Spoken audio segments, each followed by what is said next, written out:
The corruption is rampant. And it's a word I'm going to say a lot more in the weeks to come because that's what it is. It's outright corruption. They're getting rich and we're getting screwed.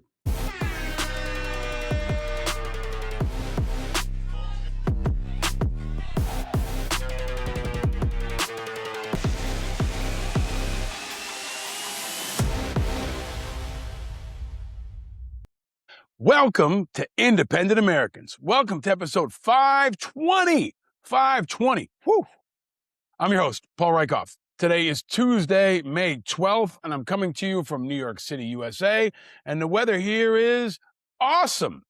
Just flat out awesome. But I don't want to get too excited. Don't get too high. Don't get too low, because things will change, and we got to keep it cool. And today's artist is right along those lines of keeping it cool, the great Superboy band, New Edition, who had the great song, Cool It Now. I'm not going to try to sing it, but remember Ronnie, Bobby, Ricky, and Mike, if I like the girl, who cares who you like? But they were just the coolest and the funnest. I introduced my boys to them this morning, the American R&B pop supergroup from Roxbury, Massachusetts. Their name is taken to mean a new edition of the Jackson 5. Huge popularity in the 80s, blueprint for a modern boy band. Ricky Bell, Mike Bivins, Ronnie DeVoe, Bobby Brown, and of course, Ralph Tresvant. They had Candy Girl, Cool It Now, Mr. Telephone Man. They all spun off and did cool stuff, cool solo stuff. Johnny Gill and Ralph Tresvant, always the most underappreciated members of that supergroup, but they were awesome, and they kept it cool. 5 guys. And here's the 5 eyes that I bring you in every single show: independence, integrity, information, inspiration, and impact. Kind of a boy band supergroup of podcasting. No guest today, just me, on what is also International Nurses Day. So I want to give a big shout out to all the nurses around the country and around the world, especially my mother and my sister-in-law, who are both nurses and have been for decades. And we know right now our democracy needs a nurse now, right now, probably more than ever. Our democracy actually probably needs a doctor too, might need a witch doctor and maybe an exorcist too, because this body politic that is America is not well. And if Trump and the two parties filled with extremists are the disease or the virus, well, we are the vaccine. All of us are the vaccine. So let's get vaccinated and let's stay vigilant.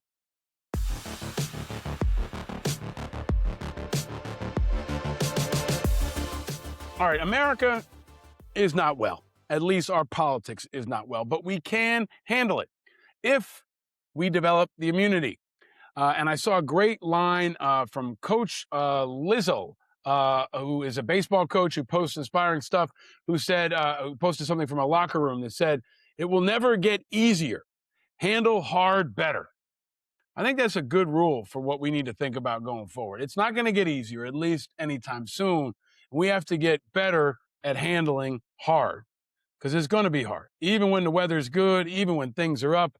And that takes me, of course, to today's top topic.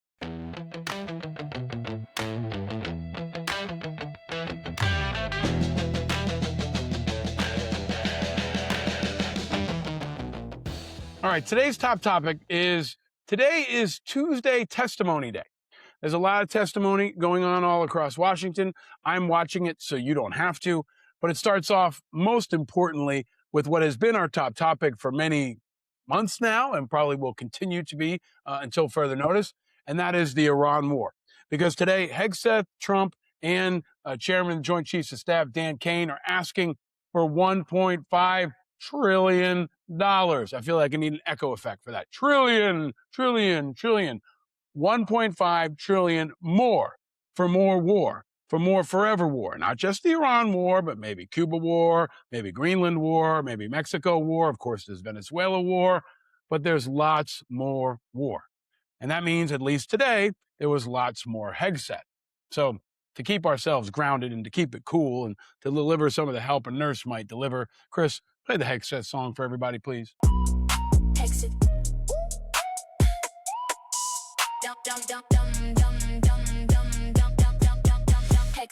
All right, now, it was, there's a really important part of this that might have gotten lost. We'll get to Hegseth in a second. But there was an important testimony by the Pentagon chief financial officer who was asked about the total cost by Representative Pete Aguilar. So I think you need to see this because most Americans did not. Play that clip, please, Chris. On April 29th, as you indicated to the ranking member, you said that the Iran war had cost $25 billion in total. You reaffirmed that today. Do you have any other updated costs or projections since that testimony that you've given? Outside reporting estimates have indicated that the war costs could be $1 billion a day. Do you have anything to share? Yeah, thanks for the question, sir. So at the time of testimony in front of the House, it was $25 billion. But the Joint Staff team and the Comptroller team are constantly looking at that estimate. And so now we think it's closer to 29. That's because of updated repair and replacement of equipment costs and also just general operational costs to keep people in theater. So here's what they're telling you, that the cost is not $25 billion for Iran so far, like they said it was up until today. It's $29 billion. Oh, hey, America, we're spending an extra $4 billion in Iran that we didn't tell you about. That came out in today's hearing. I think it is very, very important because it also doesn't include the destruction on American military bases, caring for our veterans, and much more. But it was the top line of what I think you need to know, among others. But the war in Iran, $29 billion and counting, while gas prices continue to surge, inflation spikes, and the cost of living here continues to skyrocket. But Hegseth was, of course, front and center. He didn't have a terrible day this time, but it still wasn't very good. I think someone gave him some sedatives or a tranquilizer and asked him to be his nicest version of himself because they realized that there will never be hearings on Iran. Remember, these aren't hearings on Iran. These are hearings on the defense budget for next year. These aren't hearings to determine the justification for war. They're not the War Powers Act because there's been no hearings on Iran. The War Powers Act has continued to fail, and there's been no real conversation on the subject of Iran until now. But that, even for Hegseth, didn't go well. Play the clip, please, Chris. The destruction of Iran's defense industrial base has been clear and overwhelming. Well, it's certainly not clear to me as a member of the committee because what we see is Iran still producing drones. They're still engaged in this conflict. We have not won this war. There's a difference between pulling a drone out of a cave that's been collapsed and producing more drones. That's a different thing. Well, maybe so. But if Iran still has almost 50% of their missile capacity and the ability to pull drones out of caves and still injure our allies and U.S. service members, then we have not won the war. So he was not quite as pugilistic and combative as he has been in the past. And here's an important reason why. This budget is going to go through. It always starts out, the defense budget starts out as a Christmas tree where they throw everything they want on there and they hope for the best. And then there's negotiations, there's reconciliations, there's compromises. And then at the end of the year, usually in December, there's a final vote right before Christmas on the defense budget. They know that they're setting the stage now for what will be a vote at the end of the year. And that vote is not just about Iran. It's about $1.5 trillion to do anything they want without restrictions, without oversight, without support of the American people. $1.5 trillion in part to support a war that is overwhelmingly unpopular on the part of all Americans and still, by the way, unauthorized by Congress. And I think there's another part of this that's really important. People are tired of getting ripped off.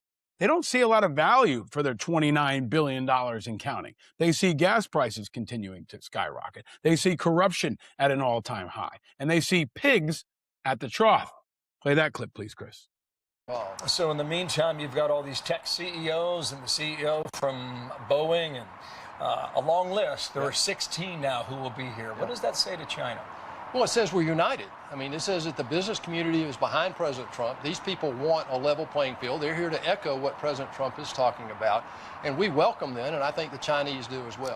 So this is a list of some of the CEOs who are going with Trump to China. It's Tim Cook from Apple, Larry Fink from BlackRock, it's Dina Powell McCormick from Meta, it's the head of Visa and Tesla, and of course Elon Musk, and Qualcomm and Coherent and Citi. All these CEOs are going with Trump to China to negotiate with China. Because in the Trump administration, everybody gets paid. Now, nurses on International Nurses Day, there's nobody representing you in the negotiations in China. There's nobody talking about you today in the $1.5 trillion request. But no, everybody gets paid. Everybody gets a piece, but only the ones he likes and only the ones that kiss his ass. The corruption is on full display daily. And they want $1.5 trillion more just for the Pentagon. While inflation skyrockets, gas prices continue to go up, they make billions, and we and you get screwed. If you're not angry, you're not paying attention. And you definitely need to stay vigilant.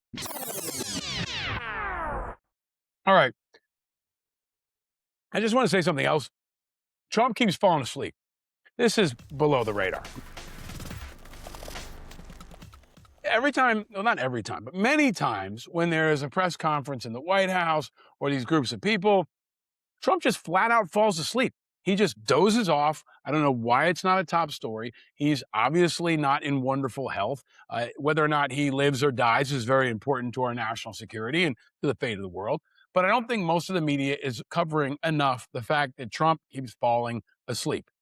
It may not be a big story to many people, but I think it should be. I mean, he looks like me in church for most of my childhood. And it's not just that he's falling asleep. He's also falling in the polls. There is some really dastardly, amazing, shockingly bad numbers for Trump that shows he's hit a whopping 70% disapproval rate on the economy in a new CNN poll. I mean, it never got to even 50% in his first term, but 70% of all Americans, not just Democrats, disapprove of the way he's handling the economy. Because maybe our economic numbers are in need of a nurse. I mean, Trump definitely needs a nurse, but there were more bad numbers today as inflation jumped 3.8%, the fastest rate in 5 years. That means fuel costs. That means food prices that went up almost 3% since last April, including the price of beef. Because if you haven't bought beef or a hamburger, then you don't know. Maybe vegetarians haven't noticed. But tomatoes, for you vegetarians, have gone up 40% since a year ago because of the tariffs, severe weather, and higher fuel costs. Now, Trump doesn't seem to care. He says he remains laser focused on delivering growth and affordability while working to eliminate the Iran nuclear threat. Look, that $1.5 trillion is not going to make the price of your tomatoes any lower. It's not going to bring down the price of beef, and it's not going to make your kitchen table any more affordable. The corruption is rampant. And it's a word I'm going to say a lot more in the weeks to come because that's what it is. It's outright corruption. They're getting rich, and we're getting screwed. Stay vigilant. All right, since it is Testimony Tuesday, let's talk about Crash Patel. Maybe other folks have called him this, but I think we just need to start calling him the FBI Director Crash Patel, which I can't even say it because it's so outrageous, appeared today before Congress, and it wasn't pretty. At least he wasn't chugging beers and rampaging around, acting like a frat bro, but it definitely wasn't pretty. Play this clip, please, Chris. I cannot imagine ever having to worry about former FBI Directors Wray or Mueller spending multiple weekends drinking heavily at the Poodle Room in Las Vegas. Now, I understand that you've denied these reports, and you will have a chance today here to challenge them. So let's just say this. If we're spending a good part of your testimony talking about how drunk you have or haven't been, it's probably not going well. And it's probably not going well for the FBI employees, and it's probably not going well for our national security, and it's not going well for America. But something else happened today, something that was definitely below the radar. Now, this happened. Chris, play the clip, please. And for folks who can watch it and see it, you'll understand. If you're just hearing it and it doesn't make sense, I'll come back on the other side. But check this out. Thank you, Mr. Chairman. Okay, here's where we are. The vote is about over. The Secretary has to get with the President on the China trip. I'm going to ask Senator Murkowski to wrap up. And thank you all for being here. Baldwin, Shaheen, and Kennedy. Baldwin, Shaheen, and Kennedy still have questions. Wrap up after. Let me see what I'm being told here.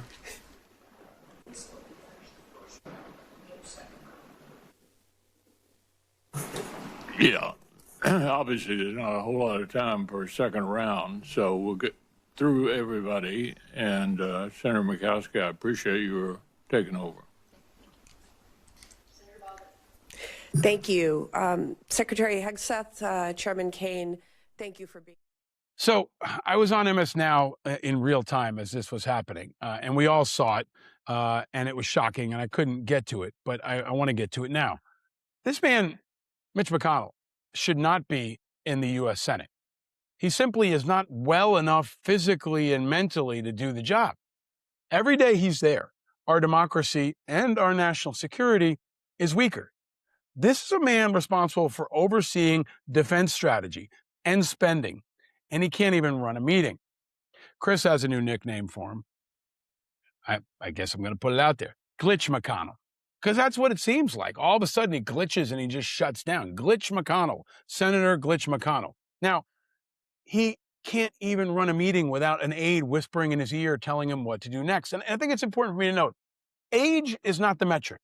Fitness is. He wouldn't be allowed to drive a car in his current state. He shouldn't be allowed to hold a Senate seat. And he's not alone in Congress. There should be non or bipartisan agreement that if you can't do the job, you should be out.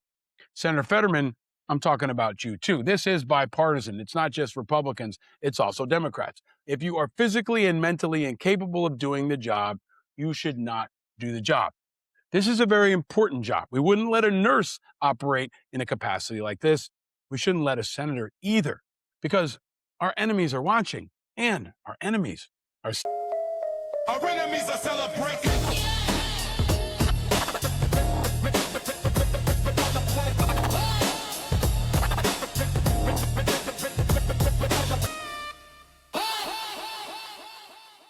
All right, around the world, there's a lot happening, and Trump continues to ask for more money because he wants to continue to expand control over the Western Hemisphere. And he wants to make Venezuela the 51st state. Really, I'm going to say it again. He wants to make Venezuela the 51st state.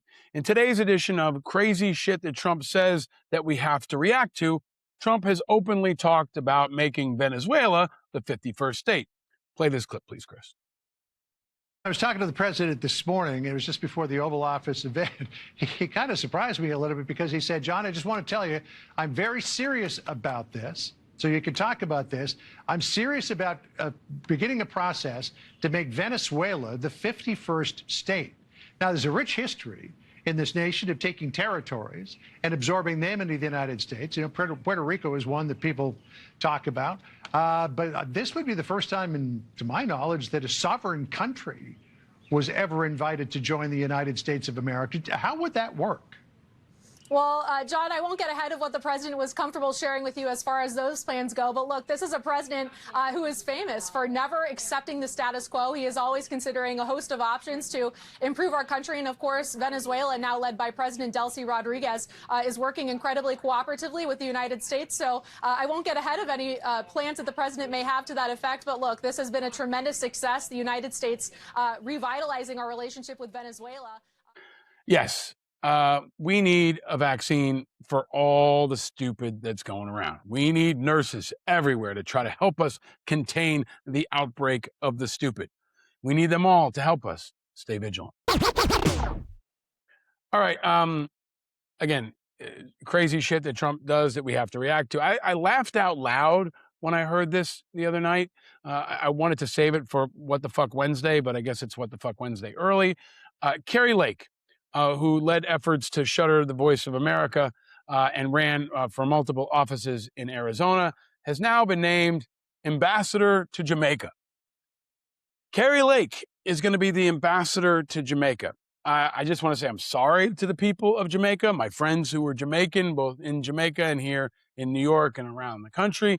I don't know who thought it was a good idea to send Kari Lake to Jamaica, but I can't think of anybody who would be less in touch with the Jamaican people or less well received than Kari Lake. Yes, Kari Lake is ambassador to Jamaica, but RFK Jr. is the head of our health department, Crash Patel is head of the FBI, and Pete Hegseth is acting Secretary of Culture War. These are not normal times, folks. Stay vigilant. All right, Trump, all gas, no brakes, nothing is slowing him down. And I do want to underscore that this budget request, even if it comes in December, is a chance for Democrats and Republicans to slow him down. Either you're voting in favor of a blank check for forever war, or you're not. Either you're standing with fiscal responsibility, or you're not. If you have any spine, if you have any integrity, if you have any independence, you should be voting against this. And remember that Trump continues to threaten the world in weird and dangerous ways. And every time we forget about the damage that's been done, we are reminded in different ways. And my good friend Christian, who is from Denmark, often keeps me in touch with what's happening in Denmark. And he wrote me a note and he said, yes, in just 6 years, Trump has destroyed most of the equity and aspiration that American presidents have built over the last 80 years since World War II. We have to remember our allies are still rooting for us, but in places like Denmark, more than half of them consider us an adversary. And that's because of Trump. And China, where Trump will be visiting this week, and North Korea and Iran are clearly the big winners. And it's why I'm going to have to play it multiple times today. Our enemies are celebrating. Our enemies are celebrating.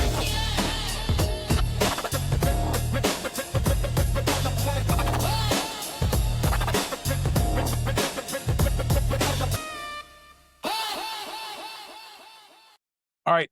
Meanwhile, in Ukraine, it's day 1529 of the full-scale invasion of Ukraine by Russia and by Putin.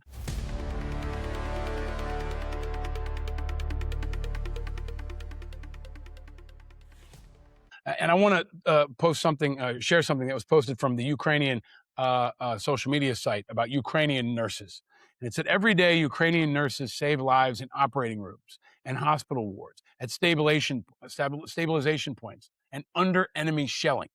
They come to the rescue when most needed and expect nothing in return. The largest group in our healthcare system, nurses, ensure the due functioning of medical institutions. While Russia wages war of aggression against Ukraine, their level of responsibility increases. They care for thousands of wounded personnel and civilians, often risking their own lives. Today, we honor every nurse and are deeply grateful for your empathy, dedication, and bravery. Meanwhile, in Washington, Hegseth is doing Hegsethian things, especially on Ukraine. He refuses to support Ukraine. And there's $700 million in this new defense budget that hasn't, $400 million that hasn't been allocated. It's supposed to go to the people of Ukraine. It's less than 1% of the overall budget. And here's what Hegseth had to say today when he was asked about it. Play that clip, Chris. For Ukraine. So far, your department has not spent a dime of that $400 million, despite repeated follow-up requests from the chairman and myself. In a call just last week, your staff indicated we will see a spend plan for those funds this week. Will you commit to spending those $400 million for weapons for Ukraine, and when will we receive your department's spend plan?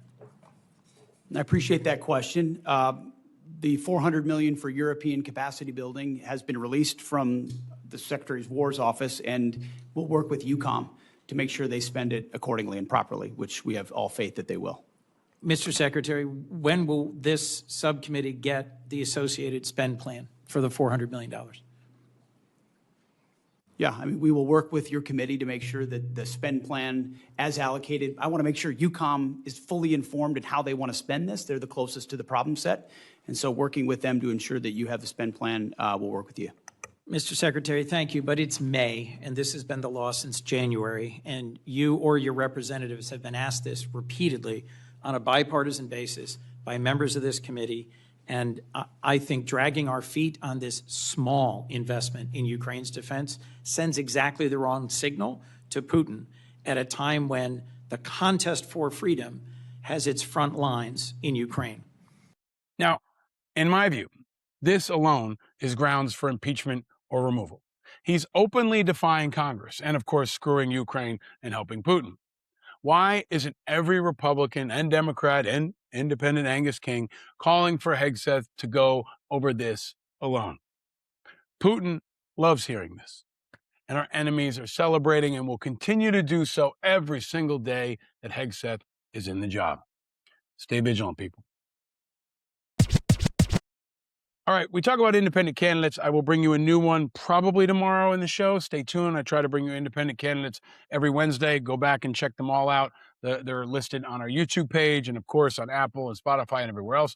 We are the people's champion, and we're not just moving the needle. We are the needle, and there's good news from a lot of these races, and good news out of Nebraska, beyond the fact that people are being quarantined there because of the virus in Omaha. Remember that from yesterday. But Nebraska is going to have to hold the line for America. And Dan Osborn is kicking some butt out there. And there's a new Senate poll that has independent Dan Osborn up over incumbent Republican Pete Ricketts, 47 to 42.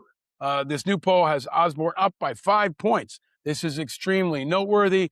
And Dan wrote, Pete Ricketts didn't earn his Senate seat. His daddy bought it. Nebraskans are ready for someone who actually has their back. I think that's true. Watch this space. We'll continue to keep you updated. And regarding independent voters, independent politics, and, of course, open primaries, today is another primary day, way below the radar, this time in West Virginia. And our friends at Open Primaries are reminding us that another 329,690 independents are locked out of the primaries today in West Virginia. It's happening all across the country. It is un-American, it is undemocratic, and it is unacceptable. Continue to fight back. Help us fight for open primaries. I've always got information linked in the bio, and you should check out openprimaries.org. Keep up the fight and stay vigilant. Stay vigilant. Stay vigilant. All right, let's talk culture for a second. People are pushing back and finding their spots. Chelsea Handler. She may not be everybody's cup of tea, but I think she's pretty damn smart and pretty damn funny sometimes. And last night, there was a roast of Kevin Hart. Sunday night, there was a roast of Kevin Hart on Netflix. And Chelsea Handler tore into MAGA comedian Tony Hinchcliffe, who I honestly have never heard of. But apparently he is a big Trump supporter, a big MAGA supporter.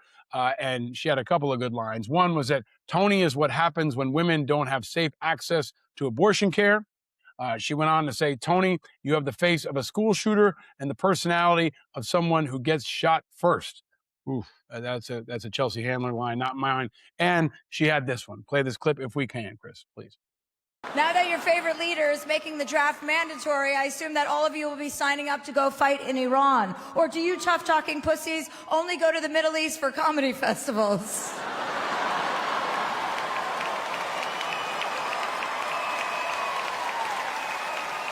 All right, I'm going to continue to underscore that comedians are very, very important. Go back and check out my conversation with Eugene Merman from last week or the week before. It's linked in our YouTube page. Eugene Merman of Bob's Burgers. His new special is out. Go back and check that out. All right, and let's talk sports for a second. Last night, Cavs beat the Pistons 112 to 103 in the NBA. Series is now tied 2-2. It's been a really good one. Donovan Mitchell went off. And I hope that this series could go 9 games, but I hope it goes 7 and they tire themselves out before they have to play the Knicks. The Thunder cleaned up the Lakers, got rid of them, knocked them out, 4-0 sweep. Thunder are rolling, and now they, like the Knicks, will get to rest. Tonight, probably the best series of this round. Spurs are home against the Timberwolves. Victor Wembanyama is back. That series is tied 2-2, and it's an early start, 8 o'clock Eastern, which I'm thankful for my kids. In the NHL, the Avalanche crushed the Wild 5-2. They take a 3-1 lead in that series. And tonight, we've got the Canadiens at home against the Sabres. Montreal leads 2-1. And the Golden Knights at home against the Ducks, maybe the best series in the NHL playoffs, are tied 2-2. All right, one other sports note that I want to make a note of. I've said before that I think Fernando Mendoza, #1 draft pick, quarterback from the national championship Indiana Hoosiers, and now a Las Vegas Raider, is a really important leader. And he's brave, and he's smart, and he's very shrewd, and maybe very smartly did not attend the White House reception for the championship Indiana Hoosiers, as I noted on this show a couple of days ago. And Trump, recognizing that he had been spurned a little bit, had something to say about it. Play that clip. Skill. They're skilled people. This season was also historic because starting quarterback Fernando Mendoza. Now, the reason he's not here, he was so nice he called, because he has actually, JD's a big fan of ours. You wouldn't believe it, because he didn't show up. I'm not happy, but that's okay. The reason he didn't, because he's at spring training, right? Correct. And I actually said, you really let him. He's got to win, and I think he's going to win pretty early, Coach. Right? You think pretty good? Well, time will tell. He's going to be a good one. Time will tell. A lot of people said they're going to win, but I think he will. No, he's been great, and he's at spring training, like his first day or something. I said, you better go there. But he became Indiana's first. Otherwise, if I didn't do that, I believe me, I wouldn't have even talked about him.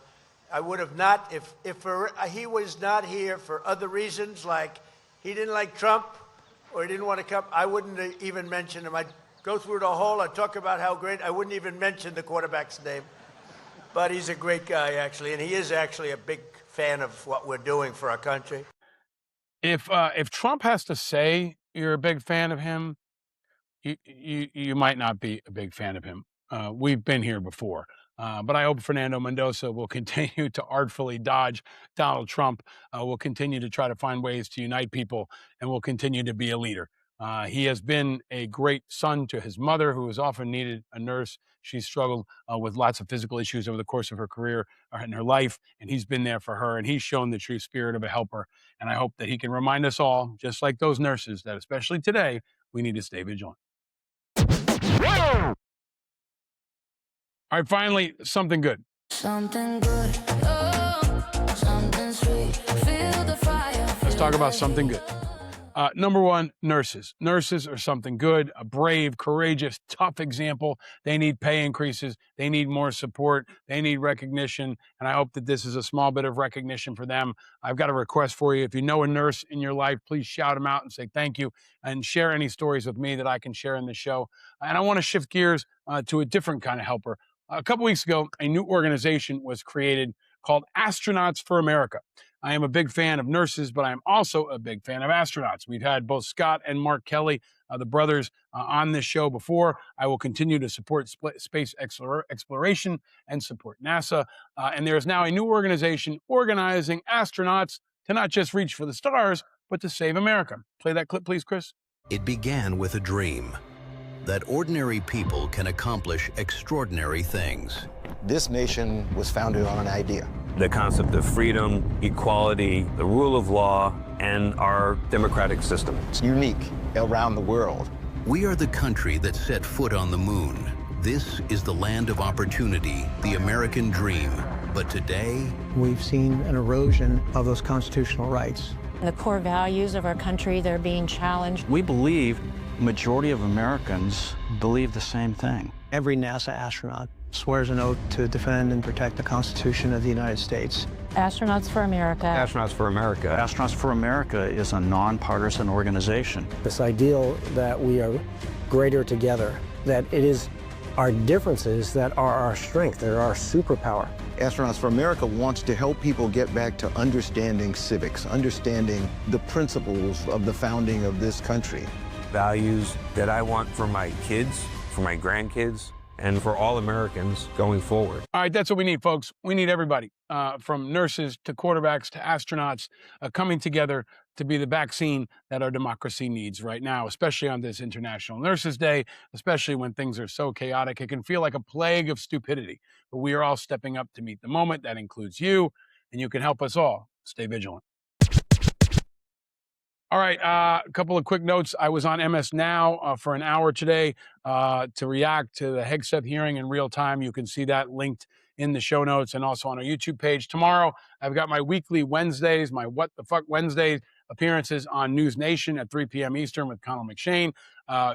It's usually a soft hold for 4 o'clock or 5 o'clock on Deadline White House with Nicole Wallace. I may be on CNN later in the week. And also a reminder, we now have TMI. The Morning Independent can come to your inbox every single morning to help you stay on top of the latest news with an independent perspective. Chris Rosenthal created this fantastic product.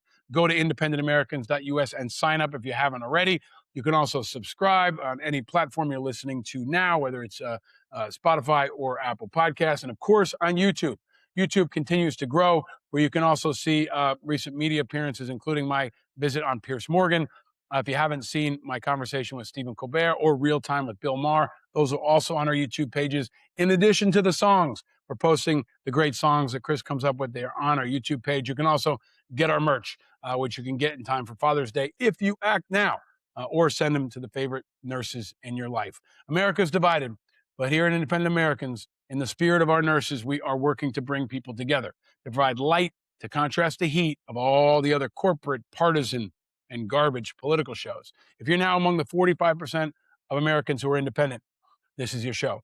Because our movement is, like nurses, bringing hope for the future. Country over party, people over politics, light over heat, you know the deal. Challenging the status quo. And our movement is growing.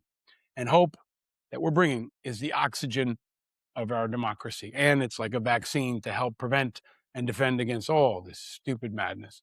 But I hope you enjoyed this episode. If you did, please share it far and wide. Share it with any nurses that you know. We welcome them to join our movement, to listen, to watch, and share, and invite others to declare their independence. And stay vigilant, my friends, because eternal vigilance is the price of freedom. And no, you're not alone in your vigilance. We're all vigilant, and we're all in this together. I'm your host, Paul Rieckhoff. Thank you for tuning in to Independent Americans on this International Nurses Day. I will see you tomorrow, or you will see me or hear me tomorrow. Happy Tuesday. Happy International Nurses Day. And stay vigilant, America. Stay vigilant. Archipelago, he tells me the left and right are dreams for those without a clue. And when you wake, it's time to grow. And it's not cool to believe in school, but if I can say one thing, I've seen the children of the revolution and the good trouble they can bring. He says the red and blue are dead and independent is an attitude. An island in the sea of rhetoric and archipelago, he tells me the left and right are dreams for those without a clue. And when you wake, it's time to grow. Powered by Righteous Media.